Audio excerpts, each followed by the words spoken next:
চলতি বছরের 13 ডিসেম্বর পূর্বাঞ্চলের চায়না বাংলাদেশ ফ্রেন্ডশিপ এক্সিবিশন সেন্টারে আতিফ আসলামের মেইন স্টেজ শো স্থগিত হওয়ার খবরে ভেঙে পড়েন হাজারো ভক্ত। তবে হতাশা আর অপেক্ষার সেই দীর্ঘ শ্বাসের মাঝে এলো আশার আলো, কেননা ঢাকার এই কনসার্টটি পুরোপুরি বাতিল হচ্ছে না। নতুন উদ্যমে ফেরার ঘোষণা দিয়ে পাকিস্তানি হার্টথ্রব গায়ক আতিফ আসলাম নিজেই জানালেন পরবর্তী সময়ে আবারও মঞ্চে ফিরছেন তিনি। পাশাপাশি স্বস্তির খবর, ফেরত দেওয়া হবে টিকিটের টাকাও। কনসার্টের আয়োজক প্রতিষ্ঠান মেইন স্টেজ জানিয়েছে আগামী জাতীয় সংসদ নির্বাচনের পর একটি নতুন তারিখে এই কনসার্ট অনুষ্ঠিত হবে। যারা আগে থেকে টিকিট কেটে অপেক্ষায় ছিলেন তাদের জন্য বড় স্বস্তি হলো, আগের কেনা টিকিটগুলো নতুন কনসার্টের জন্য বৈধ থাকবে।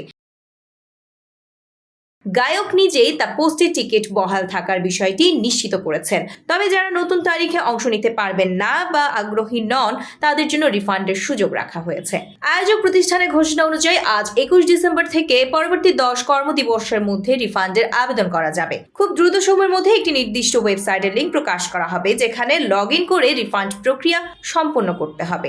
একবার রিফান্ড সম্পন্ন হয়ে গেলে সংশ্লিষ্ট টিকিটটি স্থায়ীভাবে বাতিল হয়ে যাবে। এটি আর পুনরায় ব্যবহার বা হস্তান্তর করা সম্ভব হবে না এবং পরবর্তীতে কনসার্টের নতুন তারিখ ও ভেন্যুর বিস্তারিত তথ্য ভক্তদের জানিয়ে দেওয়া হবে।